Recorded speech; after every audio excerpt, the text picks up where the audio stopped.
Join me in welcoming our next presenter, Trevor Ward, Managing Director, W Hospitality. He'll be talking hotel development pipeline.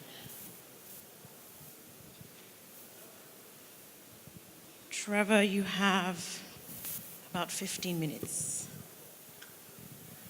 Thank you. Thank you very much, and good afternoon, everybody. Well done for getting back here after lunch. I'm going to talk first about the annual hotel pipeline study that we do for the whole of Africa, and then I'm going to call up my panel and talk about how to get hotels built. So, first of all, just to explain what I'm talking about, each year we ask the international chains, including the two we've got on our panel today, Radisson and Hilton, but also Marriott and Millennium and Hyatt, and all the chains you can think of, some 41 companies. We ask them what they have signed in terms of hotel deals in Africa, signed management contracts, a few franchises, and one or two owner-operators, primarily management contracts. So the brand is on one side of the table and you have a developer and investor on the other for confirmed deals. This is the quantum of hotel deals. Now, one of these is a pointer. There you go. Let's try with this one. The top bar here is Sub-Saharan Africa, and the one below here is North Africa. North Africa, the 5 countries from Egypt to Morocco. We don't take anything lower than in that definition. And you can see that Sub-Saharan Africa has been growing in terms of deals signed, and we measure it in terms of number of rooms, because that is the unit, if you like, the unit of production. If you compare a hotel with a machine, it's room nights sold, room nights sold. So we measure it in terms of rooms. And you can see, if you can see the bottom figures here, we've gone from 66,949 rooms last year in signed deals to over 76,000 this year. So there's major growth, particularly in Sub-Saharan Africa. Now, looking at Sub-Saharan Africa, those are the numbers. Again, we're talking about quantum of the 49 countries in Sub-Saharan Africa, including Indian Ocean. We've got 35 countries have a pipeline deal signed in 103 cities.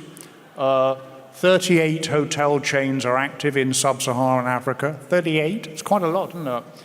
300 rooms, nearly 48,000 rooms, and that represents 62%. Sub-Saharan Africa is 62% of the total pipeline in Africa as a whole. Now, the rest of the presentation is going to be about 4 countries in West Africa.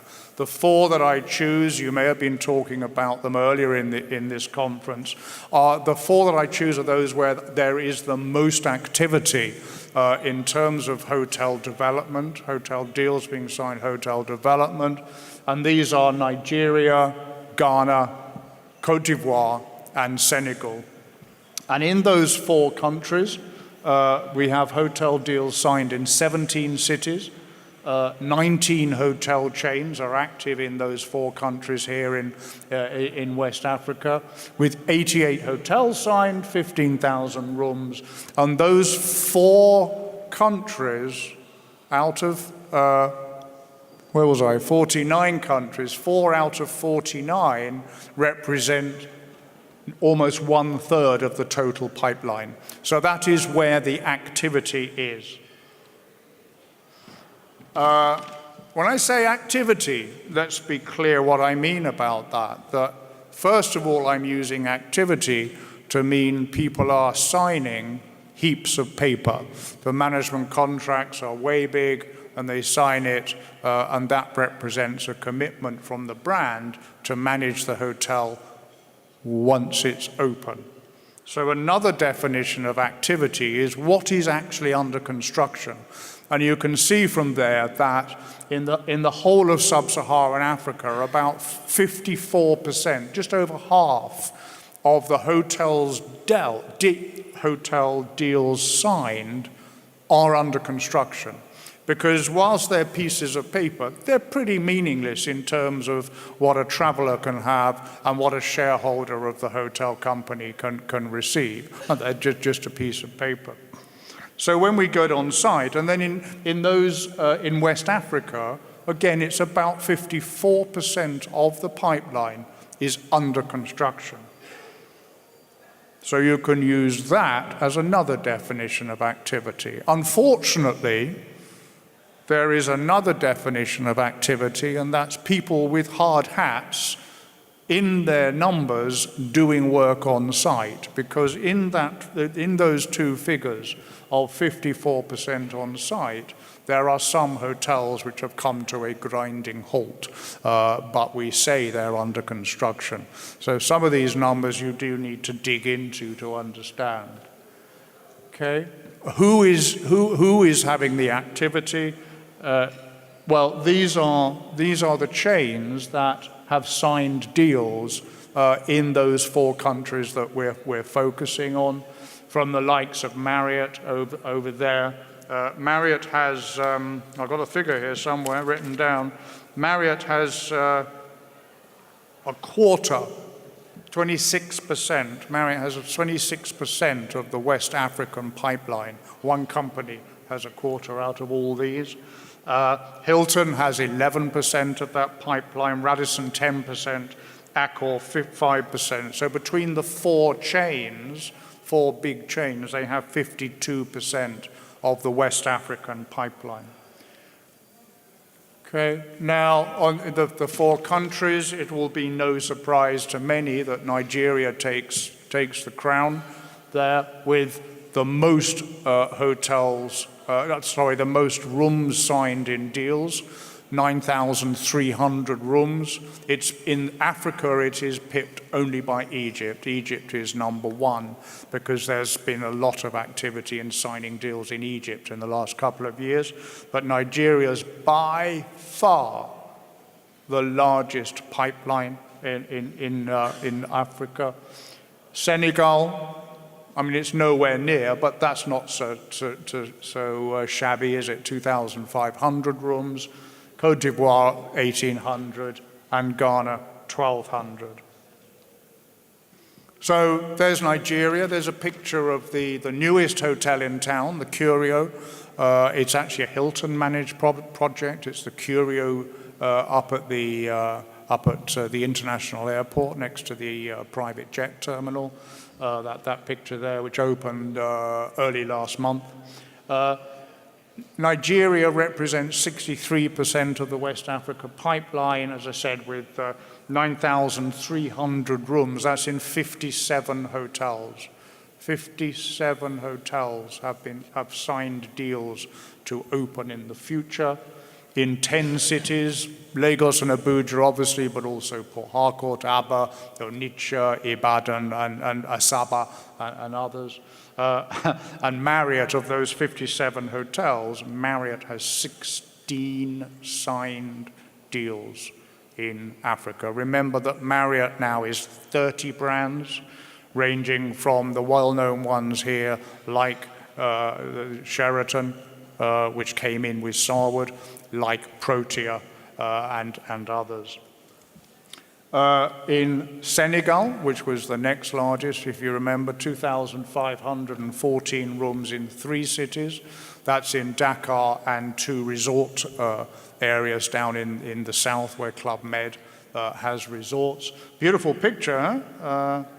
Fantastic. The beach in Cap Skirring in the south. Those are the cities, Dakar, Mbour, and Cap Skirring. And in Senegal, we have 17 hotels that have been signed. Mangalis, a local chain, actually born out of Senegal itself, they have 5 hotels in the pipeline. Côte d'Ivoire, 12% of the pipeline. There's 10 hotels in 18 with 1,830 rooms. All of those deals in my sample are in Abidjan. But before Andrew jumps down my throat, there is a deal, since we put these numbers together, a deal signed in Yamoussoukro, which is the official capital of Côte d'Ivoire. Accor, Mangalis, Marriott have 3 hotels signed each. And finally, Ghana. That's a picture of the Mervenpick that the previous speaker said was recently, 3 years ago, was sold to Quantum. Beautiful hotel. 8% of the pipeline. There's 7 hotels in the pipeline, mostly in Accra, but also a couple down in Takoradi and Kumasi. And again, Hilton and Marriott, the 2 heavyweights, are leading the way. So, what have I been talking about? I've been talking about deals signed. I've been talking about the pipeline. I've been talking about the future deals that have been, the future hotels that are going to be opened. Now, I'm not going to talk to my panel about this because a lot of this is just heaps of paper. What I'm going to talk to my panel about, and I'm going to call them up one by one now, what I'm going to talk to my panel about is how we get these hotels opened. Because until they're open, no one can stay in them. Until they're opened, the shareholders are not going to get any returns, whether you're the shareholder of the operator or a shareholder of the owning company. Are you going to introduce my... Yes, I will. So let's invite the panelists up onto the stage.